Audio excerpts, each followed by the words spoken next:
Hello, everyone. Welcome to another episode of Ask CPS. This is actually episode 4. I'm Cedric Peterson alongside my colleague at the Department of Collective Prevention Services, Dr. Raisa Chunkonfat. And of course, in this edition of the program, we invite our special guest representing the Mental Health Foundation on the island. Let me first introduce Dr. Kitty Pelswick. She's a psychiatrist and medical coordinator at Mental Health Foundation.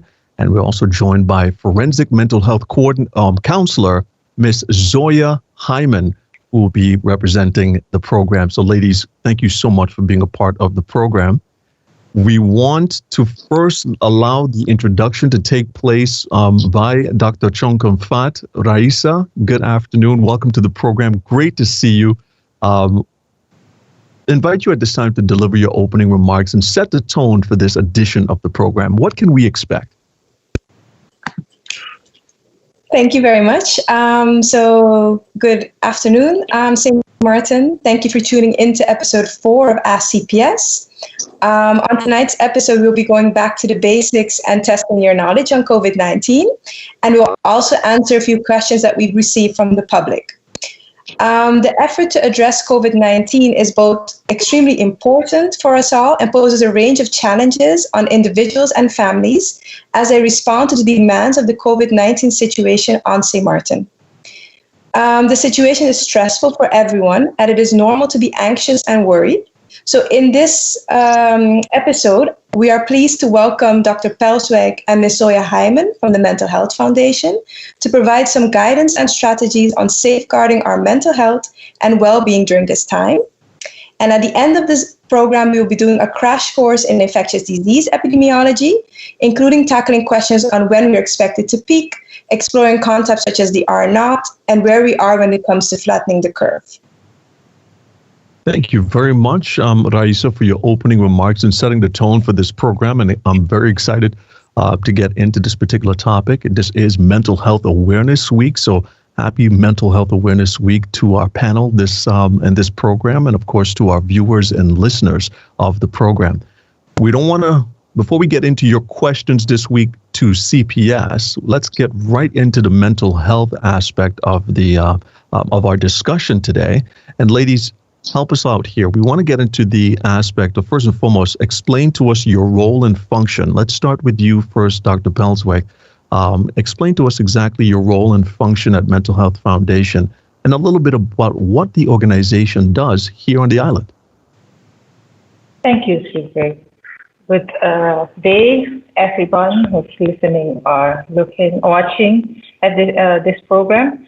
As Cedric already mentioned, I'm a psychiatrist, so I'm a specialist in the medical field of psychiatry, and that's where mental health issues or problems come to my table, and I discuss with clients what they could do when they have a mental health disease. What Mental Health Foundation is doing in Sint Maarten this period during COVID is trying to support as much as possible the clients who are already known with Mental Health Foundation. So we have an outreach team. These are our first responders and also a crisis team. They are the ones who are out there going at people's home, doing home visits, and giving our known clients medication and the support they need at home.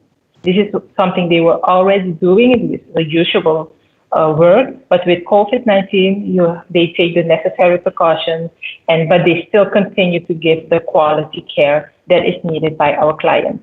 We have a daycare center we needed to close down COVID-19 pandemic, but still the staff is reaching out to our clients.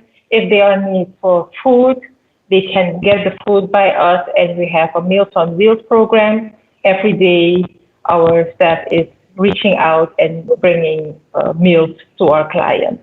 And then we have, of course, because we couldn't have face-to-face contact, our therapists have a phone and they have contact with our clients via WhatsApp, phone, or other media possibilities. And we started the 311 support line from 8 to 5.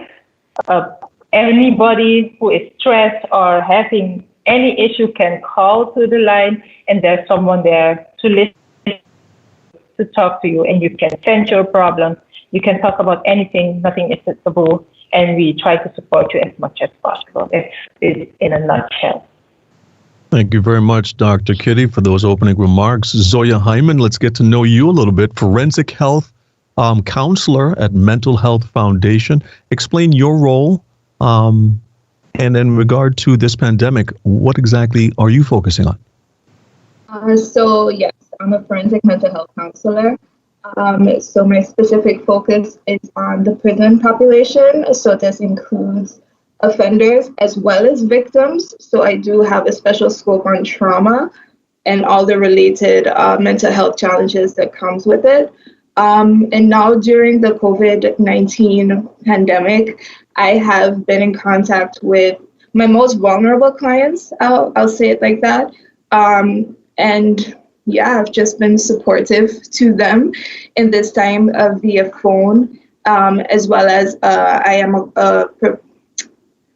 do help with the support line as well, the 301 support line. So yeah. So that's your role. Thank you so much, ladies, for explaining your function there at Mental Health Foundation. And specifically, the question that we wanted to ask you, everyone knows as the pandemic sweeps across the world, it brings, of course, a considerable amount of degree of stress, worries, and concern. Do we also see this here happening at home? Share your experience of what you're seeing out there. So most definitely. I kind of thought of, we have a theory in psychology called Maslow's theory hierarchy of needs, where it's a 5-prong triangle. And the two foundational pillars of that triangle are safety needs and physiological needs. So that includes food, shelter, job security. And we know that during this pandemic that those are the things that were hit first and the hardest. People lost their jobs. People's financial security is not secure. And yeah, food has kind of been limited on one sense and hard to get in another. So those two basic needs being affected so gravely has definitely caused a lot of stress and anxiety. And so for people even before COVID who struggled with these things, during COVID, we can imagine how exponential it became. And, you know, we all need food.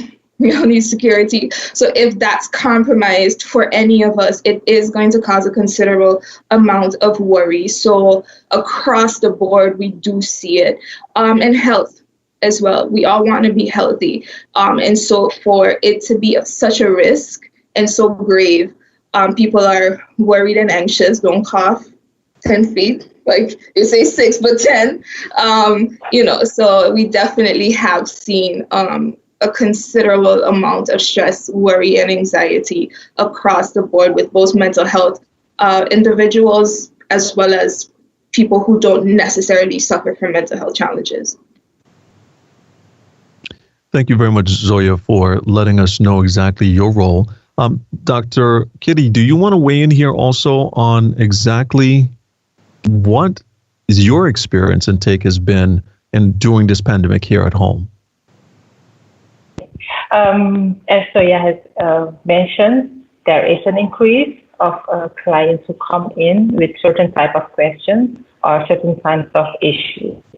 What we know from experience and what research has shown us is that there will be a secondary wave with the mental health, not the physical one as what we are experiencing now, but a secondary mental health tsunami, we call it, of a different type of mental health issues or problems, and that could range from panic to a post-traumatic stress syndrome, and it could be a whole lot of other issues appearing after we go back to the normal lifestyle we used to have.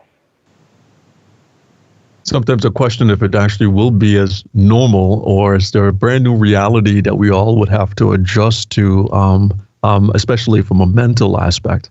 Yes. Zoya, you mentioned in your statement across the board, of course, this pandemic is affecting everyone. I want to focus in specifically on a group that is considered to be our most vulnerable. Is there worry among our elderly compared to the rest of the population? Most definitely, because they are more susceptible to contracting the virus if they come into contact with it, obviously. And so if they are the most vulnerable for the virus, then there is going to be an increased amount of anxiety and worry in terms of going out. I'm thankful that they get preference when it comes to like shopping and stuff like that. So those types of measures mitigate the amount of anxiety and worry that they have. When it comes to individuals who aren't able to go out because maybe they're bedridden or they have a disability that they aren't able to move around. I know that there are people, different organizations that deliver food to them.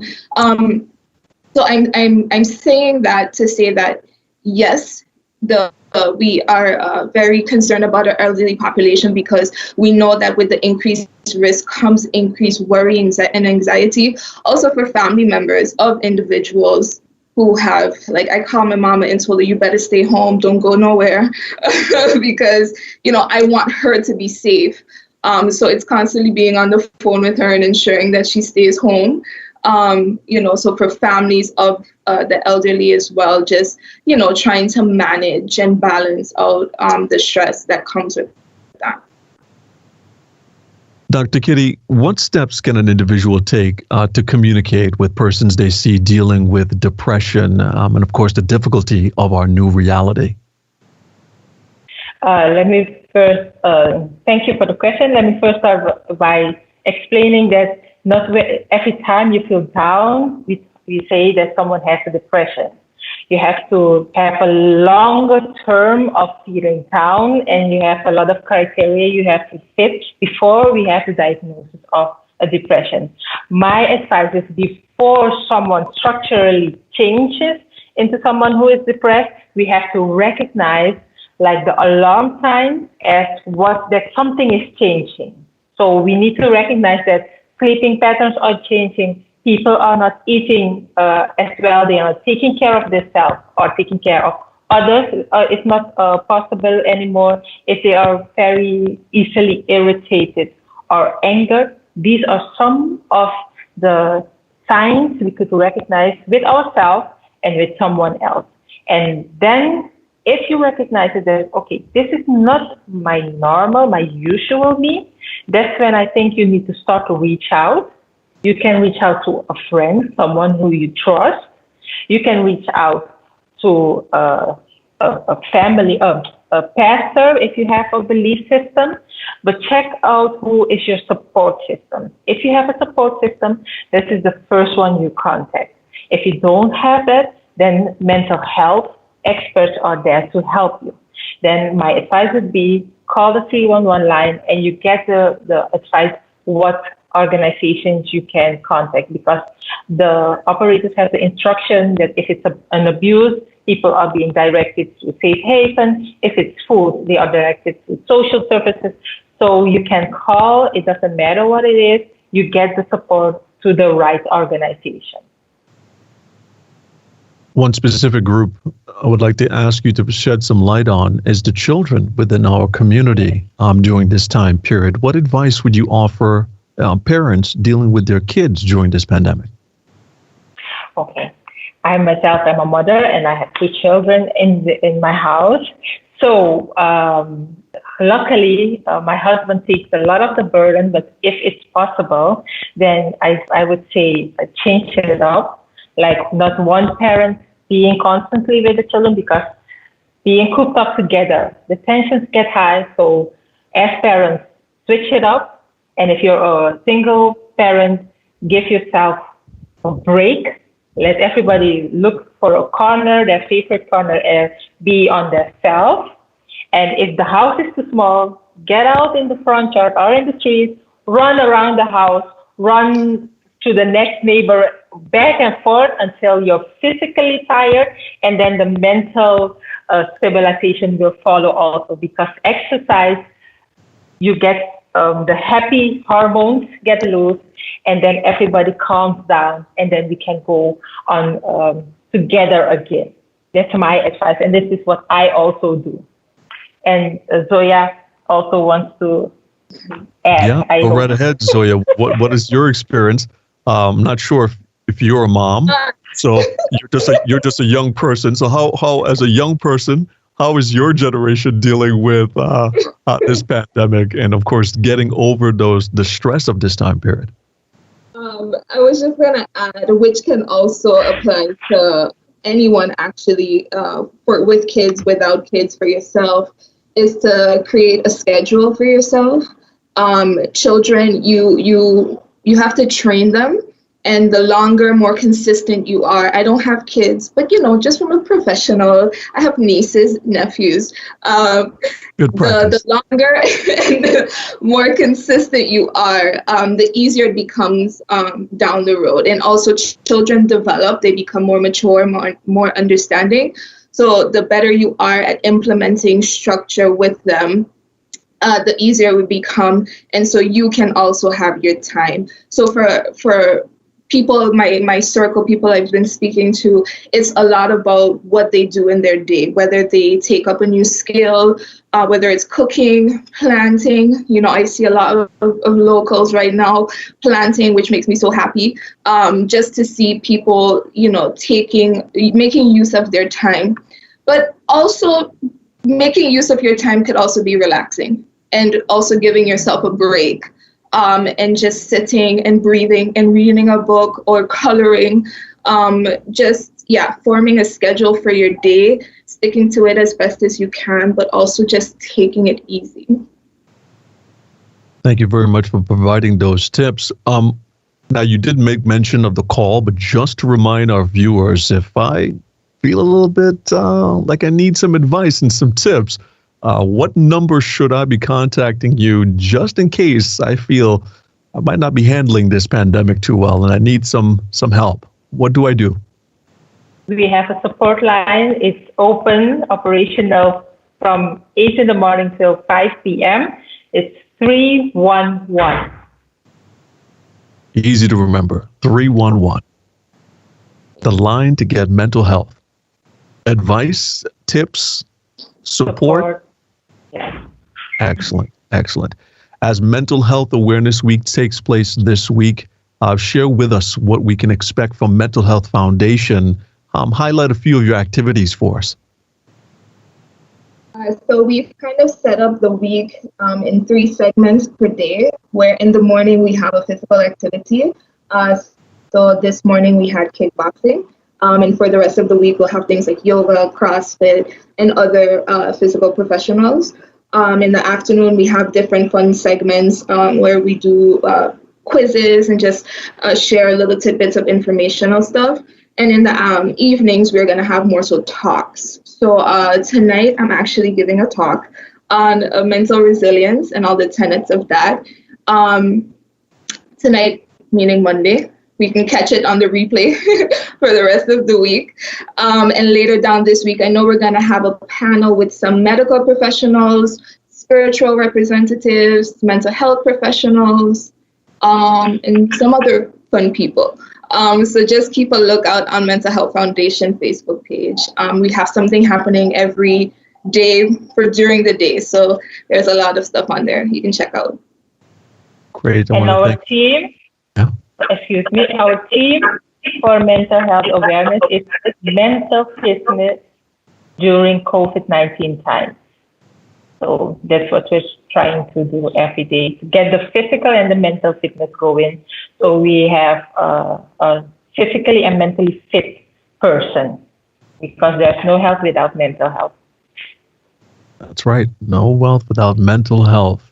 So once again, that theme, Dr. Kitty, mental health fitness during COVID-19? Time. During COVID-19 times. Excellent. That's the theme for 2020. Ladies, thank you so much for providing us with the information concerning, of course, making sure that we stay sound mentally during this time of this pandemic, and we're dealing with COVID-19. So thank you very much for that valued information. Stay with us. You're going to be going along with us on the ride as we continue to answer the questions that were posed to CPS. But before we go to break, we wanted to have some fun this time around in our program in this episode. We're going to do the Back to Basics COVID-19 quiz that's designed by CPS to test your knowledge concerning the pandemic and dealing with COVID-19. Our first question coming up on screen, what's the name of the virus that causes the new coronavirus disease?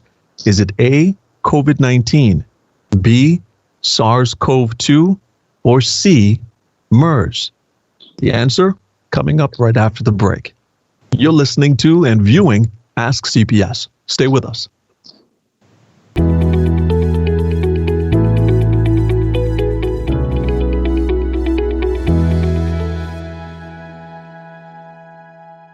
Hola linda, ¿cómo estás?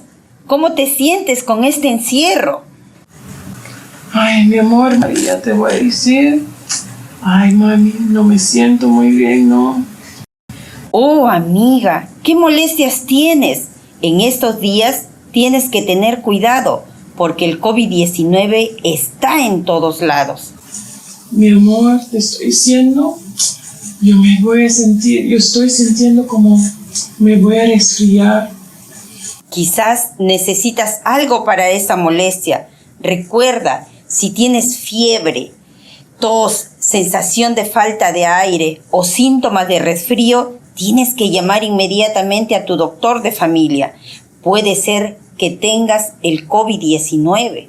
Gracias, María, mi amor, mami. Ay, déjame llamar a mi doctor.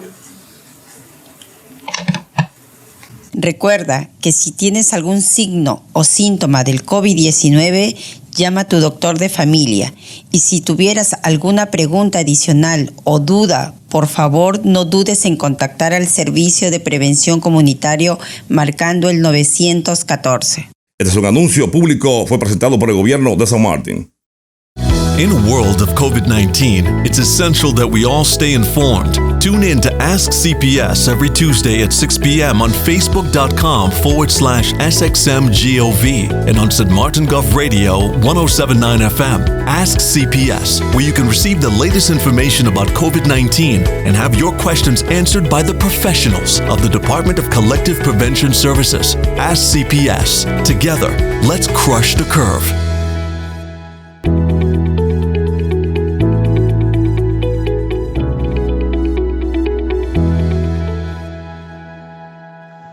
Hi, everyone. Welcome back to Ask CPS. I'm Cedric Peterson, alongside my colleague at the Department of Collective Prevention Services, Dr. Raisa Chonkomfat, and of course, our guest from Mental Health Foundation that's joining us for this fourth episode of the program. So, did you get the answer to our pop quiz question coming out of the segment, which was, what's the name of the virus that causes the new coronavirus disease? A, COVID-19, B, SARS-CoV-2, or C, MERS? If you've answered B, SARS-CoV-2, you're absolutely correct. So thanks for participating. We have two more questions that's going to be coming up in our quiz, Back to Basics COVID-19, so be sure to stay tuned. Let's get into some of the questions that you posed to CPS this week. Dr. Raisa is going to be handling these questions in our segment. Dr. Raisa, how does CPS determine if someone could have contracted the virus? So we determine this by using what we call a case definition. And a case definition is a set of criteria to classify whether a person could have a particular disease. So in February and March, we used the case definition set by the World Health Organization. So this included persons with fever and who had traveled or had been in close contact to another person who tested positive for COVID-19. And from the beginning of April on, we have how we call it widen the case definition to allow anyone who has any flu-like symptoms to be tested. So we would again like to ask if anyone has flu-like symptoms to please contact your family doctor, who will reach out to us at CPS. Okay, so just to be clear, Raisa, so if a person hasn't recently traveled or been in contact with someone who has tested positive, this still applies? Yes, so this still applies. So any person with flu-like symptoms should contact their family doctor, and they will reach out to CPS for the person to be tested. Right. So can a person request to be tested at this time? At this moment, a person cannot request to be tested. They will be tested, as we discussed before, if you have any flu-like symptoms, or if your doctor has a strong suspicion that you may have contracted COVID-19, we will test these persons. But at this moment, CPS's strategy is to focus on those persons who are showing signs and symptoms. As you know, we are currently in the de-escalation phase and returning back to, well, not returning back, but adjusting to our new normal. What should businesses do if one of their employees who was on the premises is later confirmed to have the virus? So we advise, all businesses are advised to regularly clean their facility, regardless of whether or not they had someone with COVID-19 on the premises. So it could be a customer, could have been on the premises who was later confirmed, for instance, for COVID-19. So that's why all businesses should have a COVID-19 prevention plan in place. Now, if we go back to, let's say, a person has tested positive for COVID-19, from CPS, we will contact the person to start contact tracing. This means you will ask him or her where they have been from 2 days before developing symptoms until the day they went into isolation, the self-isolated. If they came in contact with colleagues at work, we will advise their colleagues to go into quarantine for 14 days. So this means that these colleagues will be asked to stay home for 14 days and also to limit their contact with other persons. We will also ask the person if they have let their employer know that they have COVID-19. And then if they have, then we will contact the employer to discuss contact tracing and also to give advice on cleaning guidelines for COVID-19. Okay. Next question that was posted to CPS this week. Why don't we test everyone who is in self-isolation, considering CPS is doing mass testing for everyone in self-quarantine? So this was a bit of a question when we got this via Ask CPS, because I think the last part of the question refers to our community outreach. And for this community outreach, we didn't test everyone. We tested those persons who had flu-like symptoms. And you could say that the community was in self-quarantine, but that's not exactly how I would phrase a lockdown. But coming back to the question on self-isolation, so as I said before, in February, March, we had limited testing capacity to test everyone. But from April onwards, we have tested everyone with flu-like symptoms. So this is everyone on the isolation list. We even tested those persons who first showed symptoms in February and March and were still showing symptoms at that point. So everyone on the isolation list is being tested. Now we're going to get into the topic of basic infectious disease epidemiology and transition into a little bit more of the science itself. What is infectious disease epidemiology? So let's start off first with what is an infectious disease. An infectious disease is one that is a disease that spreads from one person to another person through a variety of ways. That, for instance, contact with blood and bodily fluids, or breathing in an airborne virus, or being bitten by an insect, for example, a mosquito. And infectious disease epidemiology takes into account these organisms, looking at how they spread, how they spread within a person, of course, on a population level. So we look at the frequency and pattern of health events in a population. So the frequency refers to the number and also to the relationship of that number to the size of the population. And we look at the patterns of disease at a population level, where we're looking at the occurrence of these events by person, place, and time. So, for instance, are we seeing it in one specific area? Are we seeing it in one specific time point of the year? Think, for instance, of the flu, influenza. We always see that at a certain point of the year in the northern part of the hemisphere. And so you look at every infectious disease outbreak and how it relates to the place it is, the time point that it's spreading, as well as which person it affects. So does it affect a particular group of persons? So that's a bit of the basics of what it's defined as infectious disease epidemiology. You sound very excited talking about this subject, and you should. I'm sure it takes quite some time. First of all, let me start off with asking you the question concerning how long does it take for one to become a professional epidemiologist?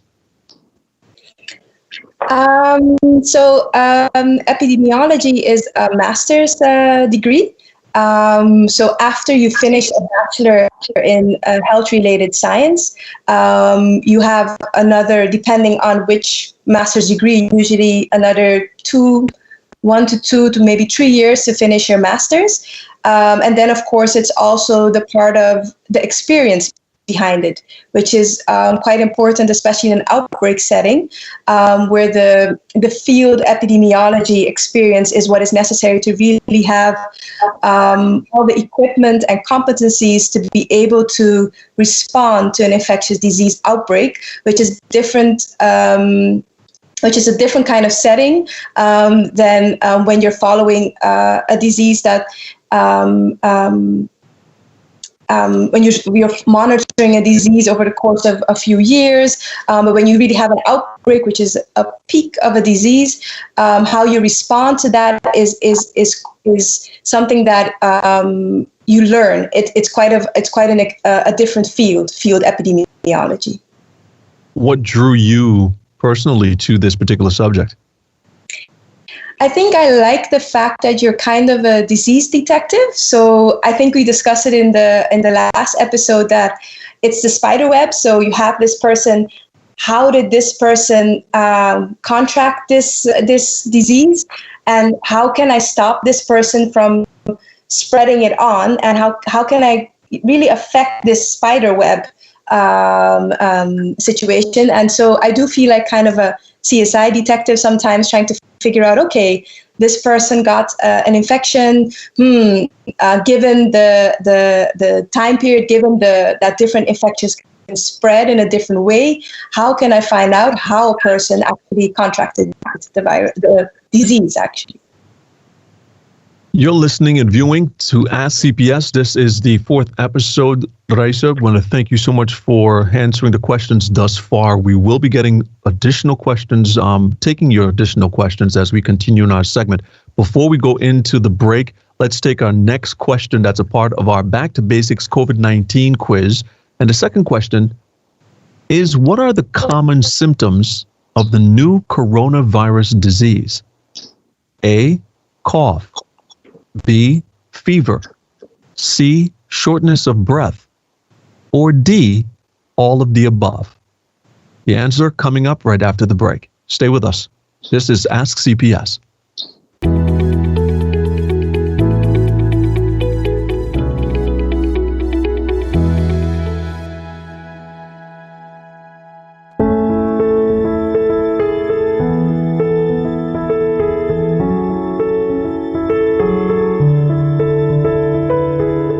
El COVID-19 se puede transmitir de persona a persona. Por eso, para mantenerse seguro, hay que conservar una distancia de por lo menos 2 metros o 6 pies de otra persona. No besos, no abrazos y no dar la mano. Este mensaje lo trae el Servicio de Prevención de la Comunidad. Hey Linda, qui jan ou ye la caille? Ouais, moi senti très bien. Oh, qui sa ou senti? Jou sa yo ou dwe fè attention à COVID-19. Moi senti comme si mon veine avec un grippe. Ou bezwen yon bagay pou sa. Mwen si jere ou rele dokter la kayo. Sonje, si ou gen n'importe ti tous, la fièvre, souffrance dans l'esprit, ou soit grippe, tankou symptôme lita COVID-19.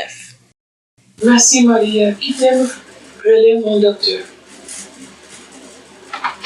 Si ou gen n'importe signe, ou soit symptôme COVID-19, relève docteur ou soit si ou gen n'importe question, relève collectif profession service à 914. À nos services publics ça sorti dans gouvernement Sint Maarten.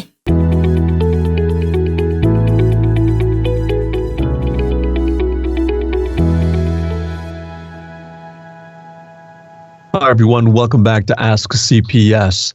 So, were you able to answer the question on our basic quiz here of Back to Basics COVID-19?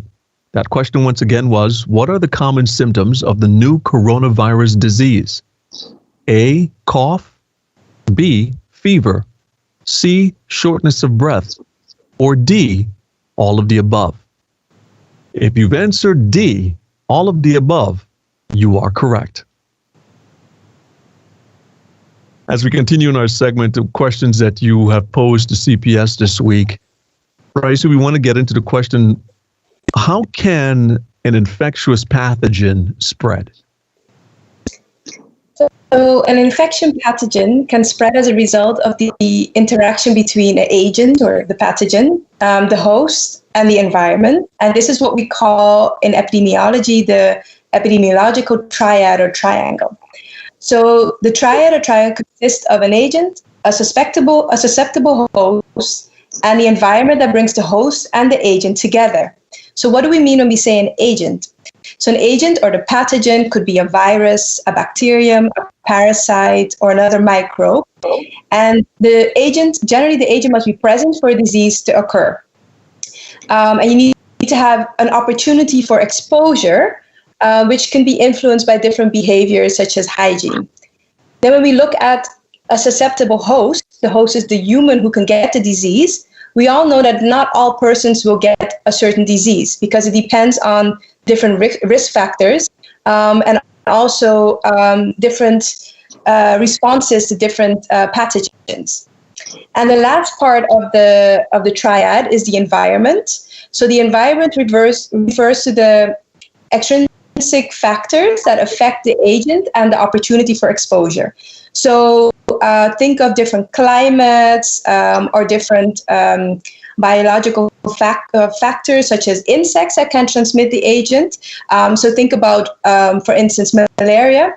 Malaria is not a disease that you can get in, for instance, European countries because you need a certain mosquito for that. You need malaria to be present there in the mosquitoes. So it's a different kind of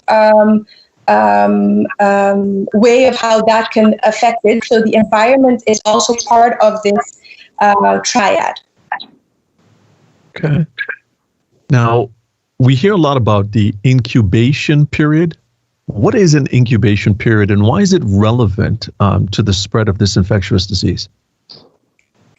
So the incubation period is defined as the time when a person is exposed to an infectious disease to when they develop signs and symptoms, or the day they start to develop signs and symptoms. So for COVID-19, this ranges from 2 to 14 days, with an average of 5 to 6 days is when people usually tend to get symptoms. And knowing a disease's incubation period can provide important information during an outbreak. So including when an infected individual will be symptomatic and most likely to spread the disease. But it also provides clues about the cause and the source of a disease when these factors are not known.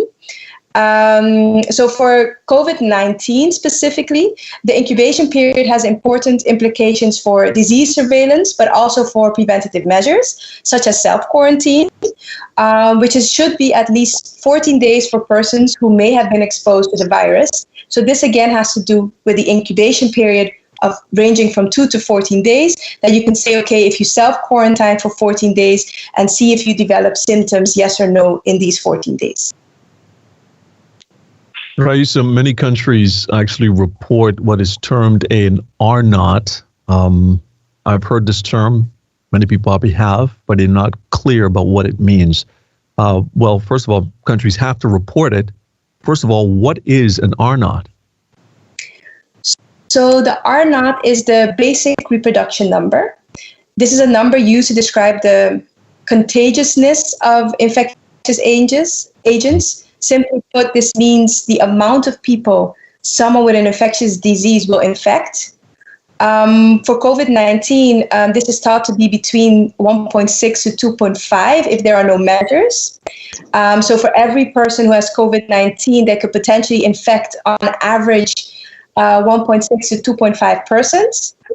And why people are looking at it is because they say that an outbreak of an infectious disease is expected to continue if an R0 has a value of more than 1.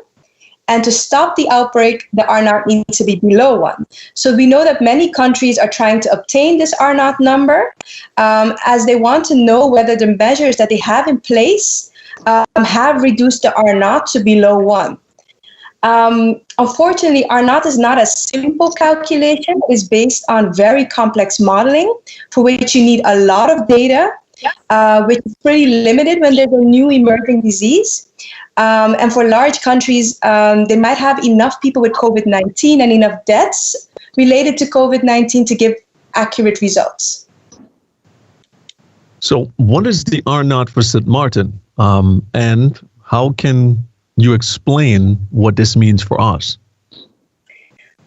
So as I was talking about the complex modeling, for Sint Maarten, we do not have a large data set on COVID-19, fortunately for us, but unfortunately for the calculation for R0. So we don't have that many persons that tested positive for COVID-19 compared to places like larger countries who have upwards of thousands of people.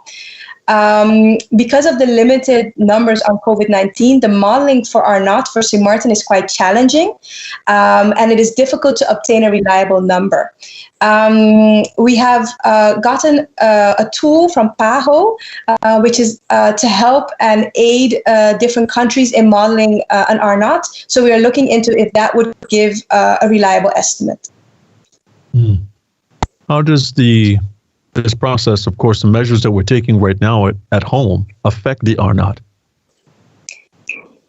So as I was saying, if you look at the countries that have the larger numbers of persons that are positive for COVID-19, we see that the countries that take measures, they're trying to lower this R0.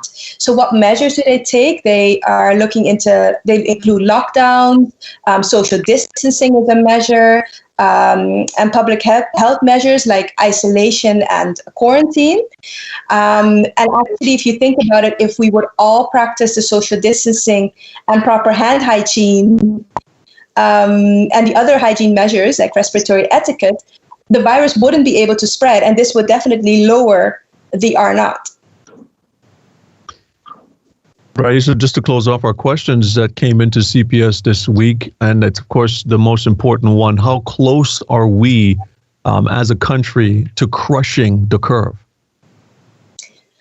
So this is a question we get a lot. It is still a difficult one to answer. We are fortunately seeing that we have seen over the last, I think, 2 to 3 weeks, we've only seen sporadic cases. And the healthcare capacity at the hospital as well as at CPS have been strengthened. And currently, it seems that it doesn't appear to be burdened. But while this is encouraging, we need to continue to ensure that the public health measures remain in place while we gradually lift restrictions. Thank you so much for answering the questions posed this week, Raisa. I'd love to now ask you to provide closing remarks as we close out the program. So I would like to thank you all for joining this evening's episode. I would like to specifically thank our host and our guests from the Mental Health Foundation for their time, and look forward to receiving your questions to answer on next week's episode. If the public has any questions or concerns, please do not hesitate to contact the CPS helpline 914. And if you have specific questions and comments that you wish for us to address in next week's episode, please mail us at askcps@stmartingov.org. I wish you a great evening. Thank you so much, Dr. Rais Chunkumfat, epidemiologist at Collective Prevention Services. And of course, thank you to our guests of Mental Health Foundation, Dr. Kitty Pelswick and Zoya Hyman. Thank you so much for being a part of this edition. And of course, to our radio listeners and television viewers and online viewers, thank you for tuning in and being a part of this special edition of Ask CPS, Mental Health Awareness Week edition. We want to thank you so much for joining us. If you've missed the broadcast, be sure to catch a rebroadcast on St. Maarten Gov Radio 107.9 FM. And of course, for video on demand, be sure to visit the official Facebook page of the Government of St. Maarten. That's facebook.com/SXMGOV. And if you have not done so already, be sure to become a subscriber to the official YouTube channel of the Government of St. Maarten. Be sure to find us online at Government of St. Maarten under youtube.com. On behalf of the team here, the Department of Communication, and of course our colleagues at the Department of Collective Prevention Services, I want to thank you for tuning in. I'm Cedric Peterson. Have a good evening.